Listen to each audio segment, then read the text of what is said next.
అందరికీ నమస్తే అండి. Good morning. ఈనాడు, ఆంధ్రజ్యోతి, సాక్షి 3 పత్రికల్లో వచ్చిన వార్తలు, వాటిలో వాస్తవాలు, ఉద్దేశాలు అన్నీ కూడా మనం ఈ వీడియోలో చూద్దాం. నేను స్టిల్ ఇంకా కూడా హైదరాబాద్లోనే ఉన్నాను. రేపు సాయంత్రం వరకు ఉంటానన్నమాట. సో అందుకే ల్యాప్టాప్లో వీడియోస్ రికార్డ్ చేసి ఇస్తున్నా. అట్లాగే వీడియోస్ కూడా సంఖ్య కూడా కొంచెం తగ్గింది. ఎల్లుండి నుంచి యాజ్ యూజువల్గా ఉంటుంది. తర్వాత మోదీ మూడోసారి పట్టాభిషేకం.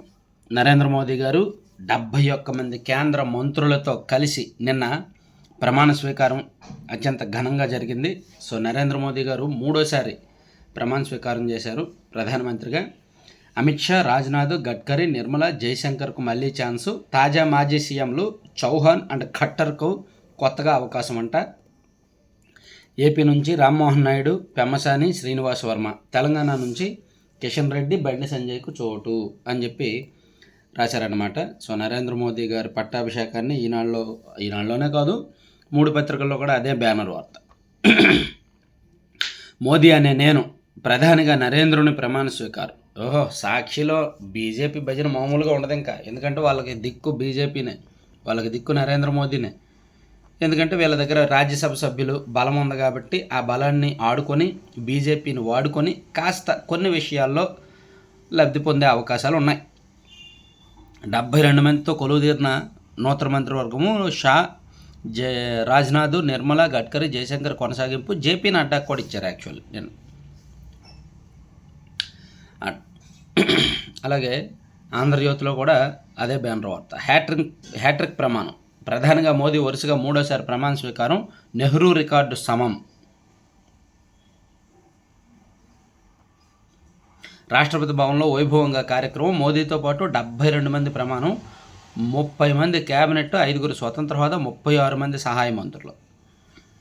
మిత్రపక్షాలకు 11 పదవులు. ఏపీ నుంచి రామ్మోహన్, తెలంగాణ నుంచి కిషన్ రెడ్డి క్యాబినెట్ హోదా. సహాయ మంత్రులుగా పెమ్మసాని, శ్రీనివాస వర్మ, బండి సంజయ్. అమిత్ షా ఏంటి బండి సంజయ్కి కూడా పాపం సహాయ మంత్రేనా? సరే, ఇది అయిపోయిన తర్వాత మీ స్ఫూర్తి అజరామరం. రామోజీరావు గారి అంత్యక్రియలు నిన్నటితో పూర్తయ్యాయి. సో నిన్న చంద్రబాబు గారు రామోజీ గారి పాడెమోసి కాస్త కన్నీటి నివాళులు అర్పించారు. వేల మంది అశ్రునయనాల మధ్య రామోజీరావు అంత్యక్రియలు. అంతిమ సంస్కారాలు నిర్వర్తించిన తనయుడు కిరణ్ పార్థివ దేహాన్ని మోసి నివాళులర్పించిన చంద్రబాబు. తెలంగాణ ప్రభుత్వ అధికారిక లాంఛనాలతో అంత్యక్రియలు. ఏపీ నుంచి 3 రాష్ట్ర ప్రభుత్వ ప్రతినిధులు హాజరు. ఫిల్మ్ సిటీలోని స్మృతివనంలో కుటుంబ సభ్యులు, సిబ్బంది, అభిమానుల శ్రద్ధాంజలి. ఇక్కడ ఒక గమ్మత్తు ఏంటంటే, రామోజీరావు గారికి నివాళులు అర్పించడానికి ఈనాడులో పనిచేస్తున్న ఉద్యోగుల కంటే ఈనాడు నుంచి బయటకు వెళ్ళిపోయిన ఉద్యోగులే ఎక్కువ మంది వచ్చారు. నాకు అదే ఎక్కువగా కనిపించింది అనమాట, ఆశ్చర్యం అనిపించింది. ఎందుకంటే ఈనాడులో ఉన్నా లేకపోయినా బయటకు వెళ్ళిపోయినా ఆ క్రమశిక్షణ, ఆ జర్నలిజం స్కూల్లో మేము నేర్చుకున్న పాఠాలు, మేము అంటే జర్నలిజం పాఠాలే కాకుండా జీవిత విలువలు కూడా నేర్పిస్తారు అక్కడ. అదే గొప్పతనం. అందుకే రామోజీ గారి సంస్థల నుంచి బయటకు వచ్చినా సరే ఆయన మీద అభిమానం పోదన్నమాట. ఇక జేఈఈ అడ్వాన్స్డ్లో మనోళ్ళదే హవా. తెలుగు విద్యార్థులకు టాప్ 10లో 4 ర్యాంకులు. సందేశ్కు 3, కుశాల్ కుమార్కు 5, తేజస్వర్, సాత్విక్, సుహాస్లకు 8, 10 ర్యాంకులు. జేఈఈ మెయిన్స్లో నిన్న మన వాళ్ళకి ఎక్కువ ర్యాంకులు వచ్చాయంటే అదొకటి వేశారనమాట. ఇవన్నీ ఈనాడులో మొదటి పేజీ వార్తలు. తర్వాత లోపల పేజీల్లో కూడా ఇంకా చాలా అంశాలు ఉన్నాయి, ఒకసారి చూద్దాం. చంద్రబాబు ప్రమాణ స్వీకారానికి భారీ ఏర్పాట్లు. 14 ఎకరాల్లో సర్వాంగ సుందరంగా సభా ప్రాంగణం. ప్రధాన వేదిక తూర్పు దిశగా ఉండేలా నిర్మాణం. సో ఒక్క నిమిషం. 14 ఎకరాల్లో సర్వాంగ సుందరంగా సభా ప్రాంగణం, ప్రధాన వేదిక తూర్పు దిశగా ఉండేలా నిర్మాణం, ప్రముఖుల ఆహుతుల కోసం 5 గ్యాలరీలు, ప్రధాని రాక సందర్భంగా పటిష్ట భద్రతా వలయం, 5 ప్రదేశాల్లో 65 ఎకరాల్లో పార్కింగ్ ఏర్పాట్లు, విజయవాడ నగర హోటల్లో గదులన్నీ బుకింగ్ అని చంద్రబాబు గారి ప్రమాణ స్వీకారానికి సంబంధించి ఏర్పాట్లు ఏ విధంగా జరుగుతున్నాయి ఏంటని ఇదంతా కూడా వేశారన్నమాట. ఈనాడు 2వ పేజీలో ఇదంతా వేశారు. తర్వాత మనం చూసుకుంటే వెళ్ళాలనుకున్న వాళ్ళు అంటే దాదాపుగా 1,00,000 మంది హాజరవుతారని అంచనా ప్రమాణ స్వీకారంకి. రాష్ట్ర ముఖ్యమంత్రిగా తెలుగుదేశం పార్టీ అధినేత చంద్రబాబు నాయుడు ప్రమాణ స్వీకారానికి అయితే ఇక్కడ చంద్రబాబు గారితో పాటు ఎవరెవరు ప్రమాణ స్వీకారం చేస్తారు, పవన్ కళ్యాణ్ గారు ప్రమాణ స్వీకారం చేస్తారా లేదా, పవన్ కళ్యాణ్ గారు ఏమైనా డిప్యూటీ సీఎం అయ్యే ఛాన్స్ ఉందా, ఇదంతా కూడా ఆలోచిస్తున్నారు. మేబీ డిప్యూటీ సీఎం అయ్యే అవకాశం అయితే ఉంది. ఆయనకు డిప్యూటీ సీఎం ఆయనకి ఇంట్రెస్ట్ ఉంటే ఇబ్బంది ఏమీ లేదు, ఇస్తారు ఆయనకి ఇంట్రెస్ట్ ఉంటే. సరే అది పక్కన పెడితే మరో అంశం చూసుకుంటే కొత్త ప్రభుత్వం కొలువు తీరక ముందే ప్రక్షాళన మొదలు, అవినీతి కేంద్రాలైన గనులు ఎక్సైజ్ శాఖలపై ప్రత్యేక దృష్టి, వివాదాస్పద అధికారులపై వరుస బదిలీ వేటు, కీలక దస్త్రాలు పత్రాలు నాశనం చేయకుండా చర్యలు, అధికారులు ఎవరిని రిలీవ్ చేసి పంపొద్దని ఆదేశాలు. వైసీపీ ప్రభుత్వం 5 ఏళ్ల హయాంలో ఎక్సైజ్ శాఖలో విపరీతమైన అంటే మద్యంలో విపరీతమైన అవినీతి వ్యవహారాలు జరిగాయి. అలాగే గనుల శాఖలో కూడా విపరీతమైన అవినీతి వ్యవహారాలు జరిగాయి. గనుల శాఖలో చాలా దారుణంగా జరిగాయి. ఇవే కాదు, ఇంకా విద్యుత్ పంపిణీలు కానీ భూ కేటాయింపులు కానీ చాలా పెద్ద పెద్ద స్కామ్స్ జరిగాయి. బహుశా దేశం కూడా ఆశ్చర్యపోయే స్కామ్స్ బయటకు వచ్చే అవకాశం ఉంది. దేశం మొత్తం ఆశ్చర్యపోద్ది. ఎందుకంటే గతంలో తండ్రి అధికారంలో ఉన్నప్పుడే జగన్మోహన్ రెడ్డి గారు చేసిన అవినీతికి దేశం మొత్తం ఆశ్చర్యపోయింది. సిబిఐ కూడా ఆశ్చర్యపోయింది. ఇలా కూడా పెట్టుబడులు పెట్టించుకుంటారా కంపెనీలు అనిపించింది. సో ఇప్పుడు ఆయనే నేరుగా సీఎంగా ఉన్నారు కాబట్టి ఇంకా ఏం జరుగుతాయా అని అందరి దృష్టి ఉందన్నమాట.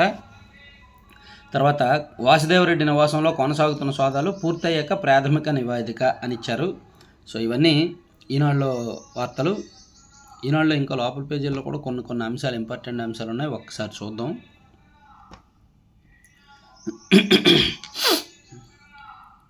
భాజపా వర్మకు అనూహ్యంగా కేంద్ర మంత్రి పదవి. నిజంగా ఆయనకు అనూహ్యంగానే వచ్చిందండి. నేను నిన్నే చెప్పాను కదా, ఆయనకు అనూహ్యంగానే కేంద్ర మంత్రి పదవి వచ్చింది. మేబీ ఆయన కూడా అనుకొని ఉంటారు. తర్వాత మీ స్ఫూర్తి అజరామరం, రామోజీ గారి అంత్యక్రియలకు సంబంధించి లోపల పేజీల్లో డీటెయిల్డ్గా ఫొటోస్తో సహా ఎవరెవరు వచ్చారు, ఏ విధంగా నిర్వహించారు అనేది పెద్ద పెద్ద ఫొటోస్తో సహా వేశారు. టీడీపీ ఎమ్మెల్యేలు కొంతమంది ఒకేసారి కాదు 2-3 సార్లు వస్తున్నారు. ఇదిగోండి రామోజీ గారి అంత్యక్రియలకు సంబంధించి అక్షర ఋషికి అశ్రునివ్వాలి అని రాసుకొచ్చారని మొత్తం ఫోటోలన్నీ ఇక్కడ పరిచారు. సో ఇవి ఈనాడులో అంశాలు. సాక్షిలో చూసుకుంటే అడ్వాన్స్డ్లో ఏపీ మెరుపులు, జేఈఈ అడ్వాన్స్డ్ ఫలితాల్లో సత్తా చాటిన రాష్ట్ర విద్యార్థులు. ఇది మోదీ అని నేను వార్త పక్కన ఇచ్చారు. తర్వాత నైరుతి మందగమనం, నైరుతి త్వరగా వచ్చేస్తుంది 1 వీక్ ముందే వచ్చేస్తుంది అనుకున్నాం. కానీ తీరా చూస్తే మందగమనం, చాలా తక్కువ పొడి వర్షాలే పడుతున్నాయి. కనీసం ఒక 2 దుక్కులు వాన పడితే భూమిలో బాగా తడిస్తే నాట్లు వేసుకోవడానికి బాగుంటుంది, నాట్లకి బాగుంటుంది. కానీ 1 దుక్కు వాన కూడా ఎక్కడ పడలేదంట.